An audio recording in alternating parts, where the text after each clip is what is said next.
Lakshmi tutorial में आप सभी का स्वागत है। ज्योग्राफी में इंडिया फिजिकल से आज हम पढ़ेंगे ब्रह्मपुत्रा नदी तंत्र। तो चलिए शुरू करते हैं। इससे पहले वाला वीडियो गंगा से रिलेटेड था, गंगा नदी तंत्र से, तो वो कंप्लीट हो गया था।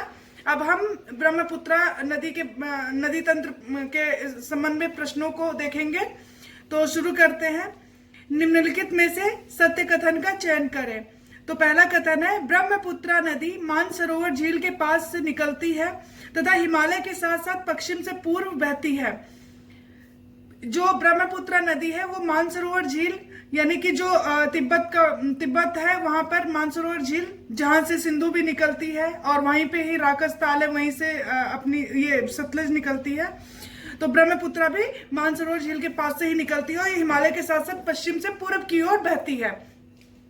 दूसरा है, हिमालय की सबसे पूर्वी चोटी नमचा बरवा के समीप यू आकार का मोड़ लेकर अरुणाचल प्रदेश में प्रवेश करती है। हिमालय की सबसे पूर्वी चोटी कौन सी है? नमचा बरवा। और सबसे पश्चिम में है वो कौन सी है? नंगा पर्वत। तो नंगा पर्वत से नमचा बरवा तक ही इसका विस्तार है। तो जो ये नमचा बरवा है ये सबसे पूर्वी चोटी है और यहीं पर ये क्या करती है, यू आकार का क्या करती है, मोड़ लेती है, यू टर्न लेती है और अरुणाचल प्रदेश में प्रवेश करती है। तो यही कह रहा है कि हिमाचल की सबसे पूर्वी चोटी नमचा बरवा के समीप यू आकार का मोड़ लेकर अरुणाचल प्रदेश में प्रवेश करती है। तीसरा है, यह अरुणाचल प्रदेश में बृहद हिमालय को काटकर एक गार्ज का निर्माण करती है जिसे दिहंग गार्ज कहते हैं। अरुणाचल प्रदेश में जब ये जाती है तो एक जो बृहद हिमालय है उसको काटती है और उसे काटकर वो गार्ज का निर्माण करती है और वही जो गार्ज है अरुणाचल प्रदेश में उसी को दिहंग गार्ज बोलते हैं। अगला है, दिबांग और लोहित नदियां अरुणाचल प्रदेश में प्रवेश करती हैं तब मिलती हैं। मतलब ये दिबांग और लोहित ये दोनों इसकी सहायक नदियां, ये दोनों कहाँ मिलती हैं? जब ये अरुणाचल प्रदेश में प्रवेश करती है तो वहीं पर दिबांग और लोहित नदियां इससे मिलती हैं। तथा असम के मैदान में सदिया से धुबरी तक पूरब से पश्चिम प्रवाहित रैम घाटी में बहती है। और ये इनसे मिलने के बाद दिबांग और लोहित से क्या होता है कि असम के मैदान में प्रवेश करती है और सदिया से धुबरी तक पूरब से पश्चिम प्रवाहित होते हुए रैंप घाटी में प्रवाहित होती है। तो ये रैंप घाटी में प्रवाहित होती है। अगला कथन है, रैंप घाटी सकरा किंतु लंबा होता है। रैंप घाटी क्या है? रैंप घाटी सकरा लेकिन लंबा होता है। और इसके उत्तर में हिमालय और दक्षिण में शिलांग पठार है। ये जो रैंप घाटी है असम में, वहां पर इसके जो रैंप घाटी है उसके उत्तर में क्या है? हिमालय और दक्षिण में शिलांग का पठार पड़ता है और बीच में क्या है? रैंप घाटी। तो इसी से प्रवाहित होते हुए ये ब्रह्मपुत्रा नदी इसी से होते हुए प्रवाहित होती है। तो ये सभी कथन थे और सभी कथन बिल्कुल सही हैं। ब्रह्मपुत्रा नदी मानसरोवर झील के पास से निकलती है और हिमालय के साथ साथ पश्चिम से पूर्व की ओर बहती है और पूर्व में ही जब ये सबसे पूर्वी चोटी, जो हिमालय की सबसे पूर्वी चोटी है नमचा बरवा कहाँ पे है? अरुणाचल में। तो ये जो है यहीं पर ही ये यू आकार का मोड़ लेकर अरुणाचल प्रदेश में प्रवेश करती है और अरुणाचल प्रदेश में ही बृहद हिमालय को काटकर गार्ज का भी निर्माण करती है, दिहंग गार्ज। जैसे अब सिंधु का गार्ज कहाँ पे है? वो गिलगिट के समीप है, जम्मू कश्मीर में। तो वैसे ही अरुणाचल प्रदेश में बृहद हिमालय को काटकर ये गार्ज का निर्माण करती है जिसे दिहंग गार्ज कहते हैं। और दिबांग और लोहित दोनों ही इसकी सहायक नदियां जो कि अरुणाचल प्रदेश में मिलती हैं। इनसे मिलने के बाद ये असम के मैदान में सदिया से धुबरी तक पूरब से पश्चिम बहती है और रैंप की घाटी में प्रवाहित होती है। रैंप की घाटी क्या है? वो लंबा होता है लेकिन सकरा होता है, पतला होगा, सकरा और लंबा होता है जो रैंप घाटी होता है। और रैंप घाटी के उत्तर में क्या है? हिमालय और दक्षिण में शिलांग का पठार है। तो ये सभी कथन थे और सभी कथन बिल्कुल सही है। पहले हम प्रश्नों को देख कर लेते हैं, उसके बाद हम एक बार मैप को देखेंगे। असम में गुम्फित जलमार्ग बनाती है, कौन सी नदी बनाती है? ब्रह्मपुत्रा, बराक, लोहित, दिबांग। लोहित और दिबांग मैंने आपको बताया जब अरुणाचल में आती है तो उसके बाद इससे कौन सी नदियां मिलती है? लोहित और दिबांग, ये दोनों इसकी सहायक नदियां हैं। ब्रह्मपुत्रा नदी गुम्फित जलमार्ग बनाती है और गुम्फित जलमार्ग, चलिए अगला देखते हैं। निम्नलिखित में से सत्य कथन का चयन करें। गुम्फित जलमार्ग जहां कई नदी द्वीप पाए जाते हैं। गुम्फित जलमार्ग क्या होता है? वहां पर कई नदी द्वीप पाए जाते हैं। दूसरा है, माजुली द्वीप सबसे बड़ा द्वीप है। असम सरकार ने इसे नदी जिला घोषित किया है, नदी जिला घोषित कर दिया है और ये दुनिया का सबसे बड़ा नदी द्वीप है। तीसरा है माजुली द्वीप धान खेती के लिए उपजाऊ होता है, और माजुली द्वीप जो है ये यहाँ पर धान की खेती के लिए भी काफी उपजाऊ है। चौथा है धुबरी के बाद ब्रह्मपुत्रा दक्षिण की ओर मुड़कर बांग्लादेश में प्रवेश करती है, जहां इसे जमुना नाम से जाना जाता है। तो ये जब बांग्लादेश में जाती है तो यहाँ पे इसे किस नाम से जाना जाता है? जमुना नाम से जाना जाता है। तो धुबरी के बाद अचानक दक्षिण की ओर ये क्या करती है? मोड़ लेती है। तो धुबरी के बाद ब्रह्मपुत्रा दक्षिण ओर मुड़कर बांग्लादेश में प्रवेश करती है, जहां इसे जमुना नाम से जाना जाता है। तो ये कथन थे और ये सभी कथन बिल्कुल सही हैं।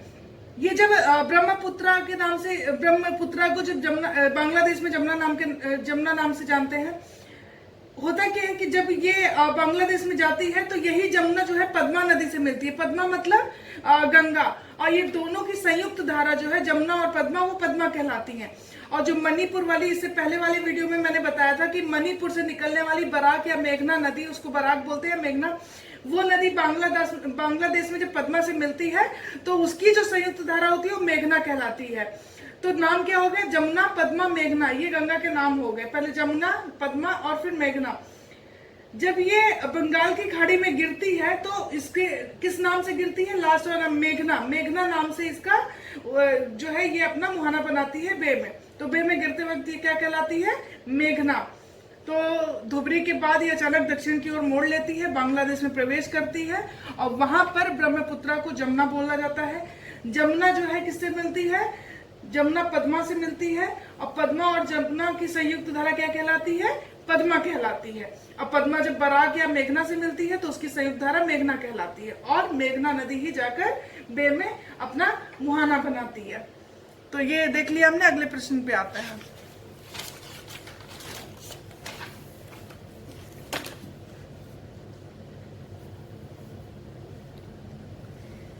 निम्नलिखित कथन किसके संदर्भ में सत्य हैं? पहला देखते हैं, यह सिक्किम के जेमू ग्लेशियर से निकलती है।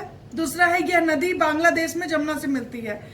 किसके संदर्भ में ये कथन कहे गए कि ये इसका उद्गम कहाँ से होता है? जेमू ग्लेशियर से, जो कि सिक्किम में है, और ये नदी बांग्लादेश में जमुना से मिल जाती है। जमुना यानी कि ब्रह्मपुत्रा।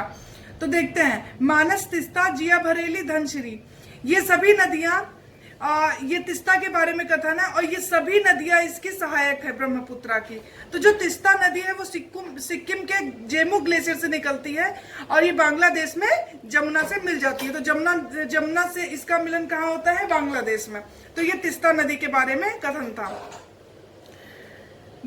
ये जो मानस नदी है ये भी तिब्बत से ही निकलती है, और आके असम में किससे मिलती है? ब्रह्मपुत्रा से। अगला देखते हैं, ब्रह्मपुत्र की सहायक नदियां हैं। देखते हैं, पिथुमारी, धनसिरी, सुबनसिरी, पगलादिया, मानस, तिस्ता, मेघना। नाम देखिए कैसे? पिथुमारी, धनसिरी, सुबनसिरी, पगलादिया, मानस, तिस्ता, मेघना। तो ये मेघना नदी नहीं है, क्योंकि अभी मैं इससे पहले भी वीडियो में मैंने बताया, अभी भी बताया कि मेघना नदी या बराक नदी, इसका दो नाम है, मेघना या बराक बोलिए। इसका जो उद्गम है वो होता है मणिपुर से। वहां से आने के बाद ये किससे मिलती है?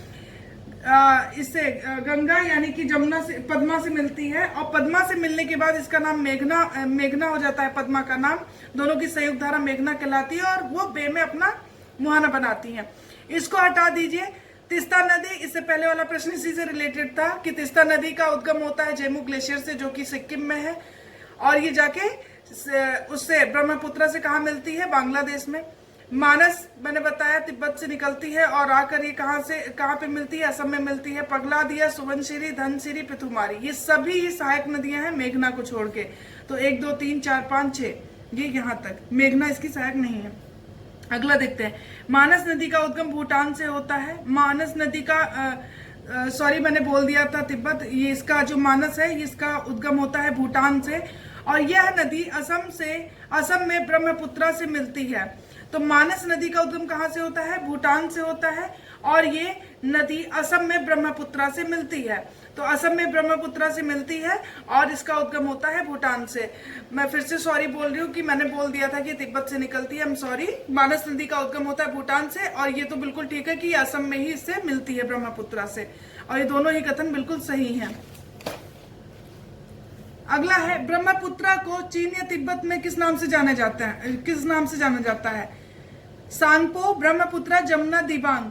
तो ये जो ब्रह्मपुत्रा है इसको जो है वहां पे चीन में क्या बोलते हैं, सांगपो। सांगपो का मतलब होता है प्यूरिफाइड वाटर, तो प्यूरिफाइड वाटर के वाटर इसका मतलब होता है, तो ये सांगपो नाम से जाना जाता है।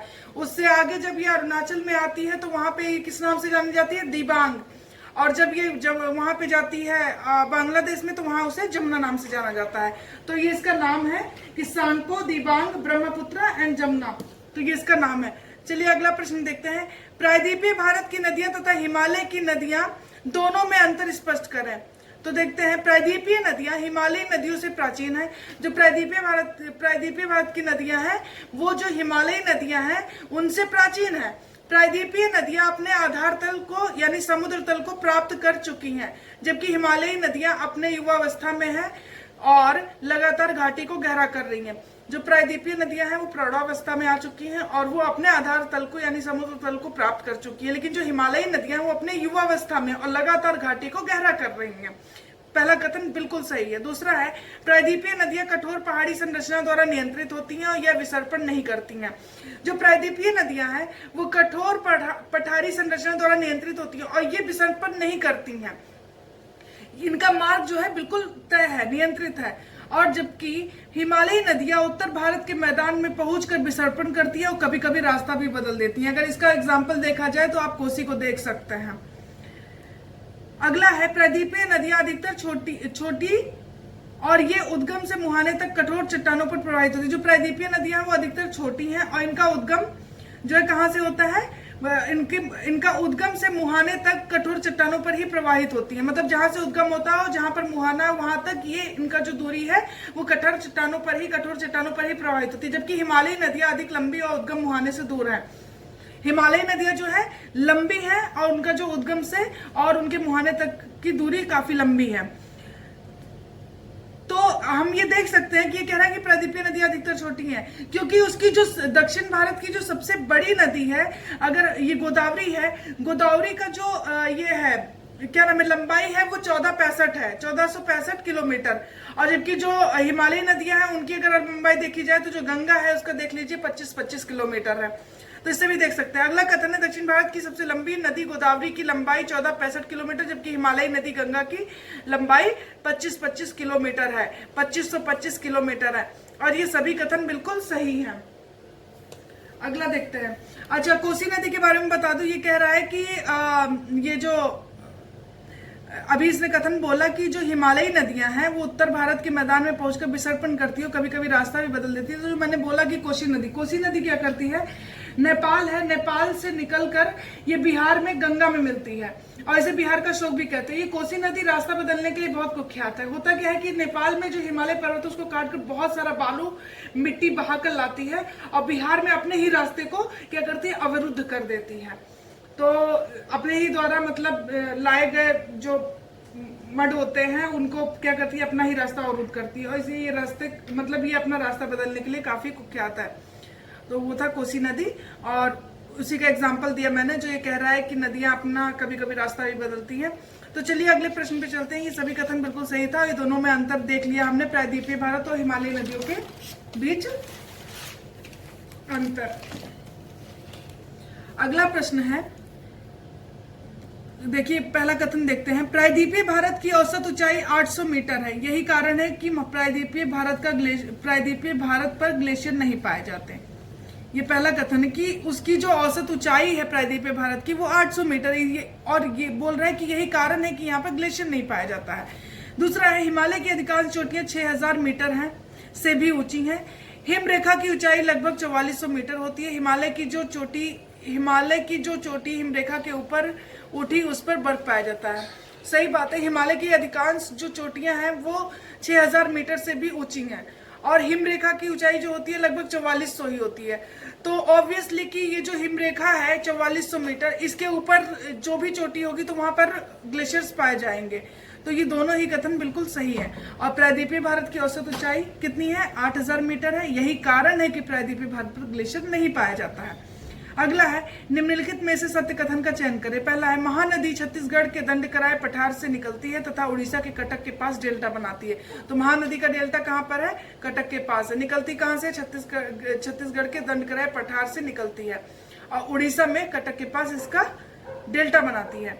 दूसरा है छत्तीसगढ़ में महानदी घाटी धान उत्पादन के लिए विश्व प्रसिद्ध है, इसे धान का कटोरा कहते हैं। छत्तीसगढ़ में जो महानदी की घाटी है, महानदी बेसिन है, वो जो है क्या है? धान, उसे धान का कटोरा कहते हैं और वो जो है धान उत्पादन के लिए विश्व प्रसिद्ध है। और दोनों ही कथन बिल्कुल सही हैं। अगला प्रश्न है निम्नलिखित में से सत्य कथन का चयन करें। गोदावरी नदी का उद्गम नासिक के त्र्यंबक नामक स्थान से होता है, इसे बूढ़ी गंगा भी बोला जाता है। यह दक्षिण भारत की सबसे लंबी नदी है।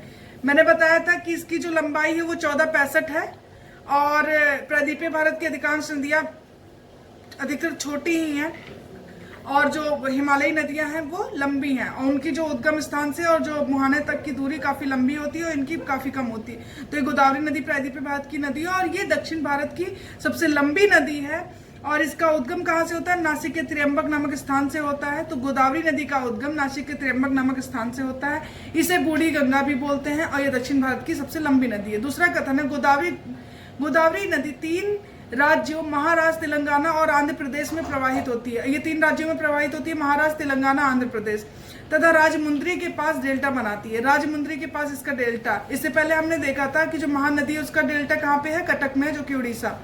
अगला है राजमुंद्री में तंबाकू अनुसंधान संस्थान स्थित है और ये सभी कथन बिल्कुल सही है। एक बार हम मैप देख लेते हैं। मैं एटलस को इसलिए नहीं दिखाती क्योंकि उसमें सही से दिखता नहीं, तो जो मैंने मैपिंग की है उसमें से एक बार हम देख लेते हैं। तो देख लीजिए आप, ये चाइना और यहाँ से कौन सी निकलती है नदी? ब्रह्मपुत्र। वहां पे इसे सांगपू बोलते हैं और यहाँ से निकलते हुए ये क्या करती है? यू टर्न लेती है अचानक से और यू टर्न लेके ये अरुणाचल प्रदेश में प्रवेश करती है। यहाँ पर अरुणाचल प्रदेश में इसे कौन सी नदियां मिलती हैं? दिबांग और लोहित, ये दोनों नदियां जो है इससे मिलती हैं। उसके बाद ये आगे आती है और माजली द्वीप ये रहा। उसके बाद जब ये आगे बढ़ती है तो इसकी जो ये नदी है तिस्ता, इसकी सहायक नदी है, ये सिक्किम रहा, सिक्किम के जेमू ग्लेशियर से निकलती है तिस्ता और तिस्ता आगे बढ़ते हुए इससे कहाँ पे मिलती है आकर? इससे बांग्लादेश में मिलती है। ये जो बांग्लादेश में इससे आकर मिलती है तो यहाँ बांग्लादेश में जो ये ब्रह्मपुत्र है इसको जमुना बोला जाता है और जमुना जो है ये जब इससे मिलती है तिस्ता नदी जमुना से, उसके बाद ये आगे बढ़ती है और जमुना नदी से जब जमुना नदी जाकर यानी कि जो ब्रह्मपुत्र है वो जाकर किससे मिलती है? पद्मा नदी। और पद्मा नदी और जमुना दोनों मिलकर दोनों की संयुक्त धारा पद्मा कहलाती है। आगे जब वो जाती है तो बराक और मेघना नदी, बराक और मेघना वो दोनों एक ही नाम है, मेघना कह लीजिए या बराक, वो नदी मणिपुर से आती है। मणिपुर से आते हुए मेघना नदी जब मिलती है जमुना से तो सॉरी पद्मा से, तो पद्मा नदी और जो वो है मेघना दोनों मिलकर दोनों की संयुक्त धारा क्या कहलाती है? मेघना। तब जाके ये बंगाल की खाड़ी में अपना मुहाना बनाती हैं। तो ये देखा हमने ब्रह्मपुत्र नदी तंत्र हमने देख लिया और ये 3 देश में बहती है, चाइना, भारत और बांग्लादेश, 3। तो ये था ब्रह्मपुत्र नदी तंत्र। थोड़ा सा हम देखते हैं।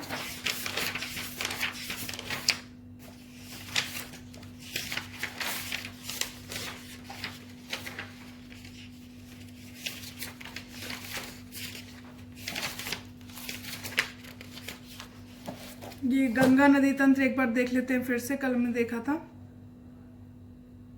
गंगा नदी एक बार देखते हैं। ये उत्तरकाशी, भागीरथी, उत्तरकाशी से निकलती है भागीरथी और यहाँ से अलकनंदा, शतोपत और ये दोनों की संयुक्त धारा देवप्रयाग में मिलती हैं और गंगा का निर्माण करती है। गंगा सबसे पहले हरिद्वार के मैदान में प्रवेश करती है, उसके बाद आगे बढ़ती हुई इसके जो बाएं तट पर आकर मिलने वाली नदियां हैं रामगंगा, गोमती, घग्गर और गंडक, कोशी और सबसे पूर्व में इससे महानंदा मिलती है। और इसके जो दाएं तट पर आने वाली नदियां हैं तो एकमात्र यमुना नदी है जो हिमालयी नदी है, एकमात्र हिमालयी नदी यमुना है जो इसके दाएं तट पर आकर मिलती है।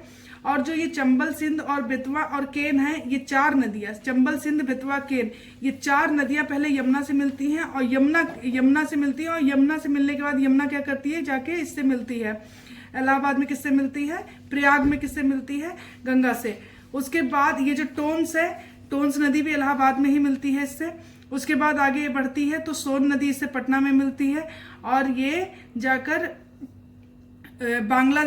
जब ये बंगाल में प्रवेश करती हैं तो इसकी 2 धाराएं बन जाती हैं, भागीरथी और हुगली। हुगली क्या करती है, दक्षिण की ओर मुड़ती है, और हुगली पर ही कलकत्ता, हुगली के तट पर ही कलकत्ता स्थित है। उसके बाद जो ये भागीरथी है, भागीरथी नदी, और इसी को जो है क्या बोलते हैं, पद्मा बोला जाता है, और पद्मा जो है, पद्मा से ही आकर मिलती है जमुना, और दोनों की संयुक्त धारा पद्मा ही कहलाती है।